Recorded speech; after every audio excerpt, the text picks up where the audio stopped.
तो चलिए आज हम लोग केमिस्ट्री के यानी रसायन शास्त्र के चैप्टर 1, जिस चैप्टर 1 का नाम है रासायनिक अभिक्रिया एवं समीकरण, तो शुरू करते हैं चैप्टर 1। चैप्टर 1 रासायनिक अभिक्रियाएं एवं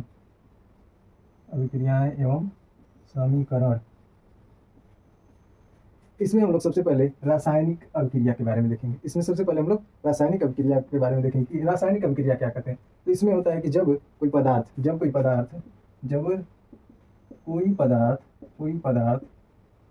अकेले या किसी अन्य पदार्थ के साथ मिलकर एक नए गुण वाले पदार्थ का निर्माण करते हैं, उसे रासायनिक अभिक्रिया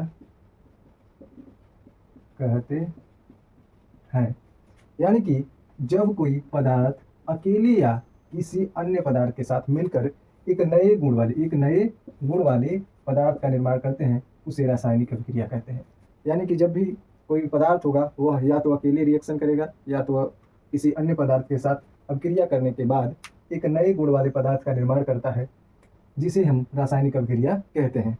इसके बाद इसका एक एग्जाम्पल देखते हैं, जैसे H2 + Cl2 एरो 2HCl, जिसे हम हाइड्रोजन और इसे क्लोरीन ये दोनों पदार्थ मिलकर एक नए पदार्थ का निर्माण करते हैं, जिसका नाम होता है हाइड्रोजन क्लोराइड।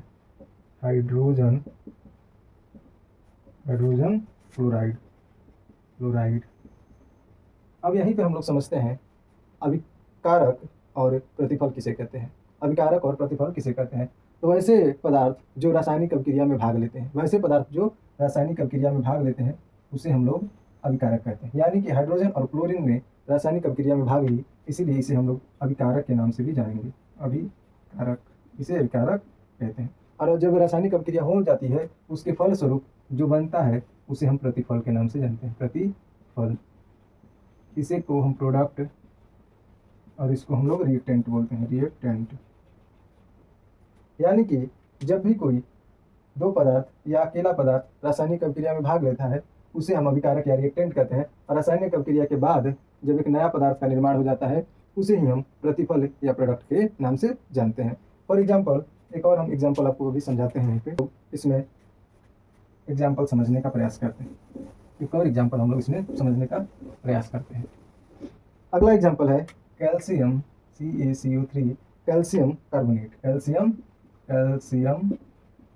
कार्बोनेट। यह टूटकर आपको calcium oxide CaO plus carbon dioxide CO2 में टूट जाता है। कैल्शियम ऑक्साइड और यह कार्बन डाइऑक्साइड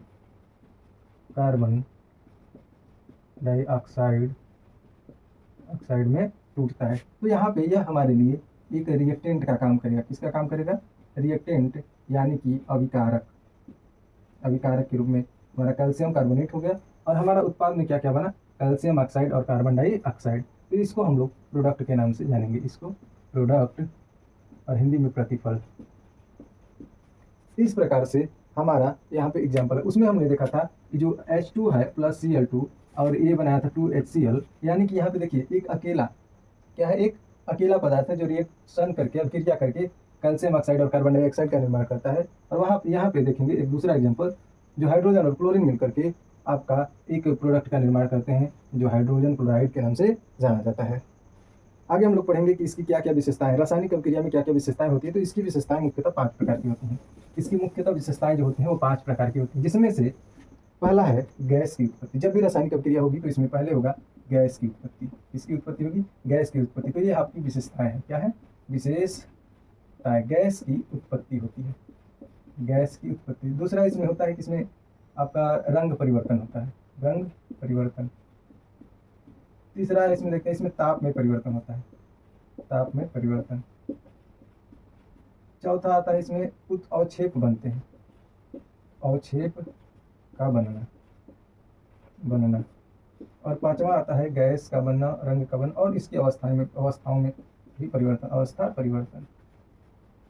यानी कि इस प्रकार से जब रासायनिक अभिक्रिया होंगी तो उसमें क्या क्या परिवर्तन देखने को मिलेगा। जब रासायनिक अभिक्रिया होगी या तो गैस की उत्पत्ति होगी और उसमें किसी ना किसी प्रकार का रंग परिवर्तन देखने को मिलेगा, या फिर उसमें टेम्परेचर चेंज होगा, तापमान परिवर्तन होगा, या फिर उसमें अवक्षेप का बनेगा। यानी कि अवक्षेप उसको कहते हैं जिसमें जो सोल्यूशन मतलब विलयन होता है उसके अंदर छोटे छोटे कण जैसे पार्टिकल्स जैसे आपको दिखाई देंगे, और वो क्या होते हैं कि जाकर के पेंदी में बैठ जाते हैं, उसी को अवक्षेप बोलते हैं। अवस्था का परिवर्तन, अवस्था यानी कि ये या तो सॉलिड से लिक्विड में हो जाएंगे, लिक्विड से सॉलिड में, यानी कि द्रव से गैस में या गैस से द्रव में, या फिर द्रव से ठोस में या ठोस से द्रव में। इस प्रकार से इसमें परिवर्तन होते रहते हैं।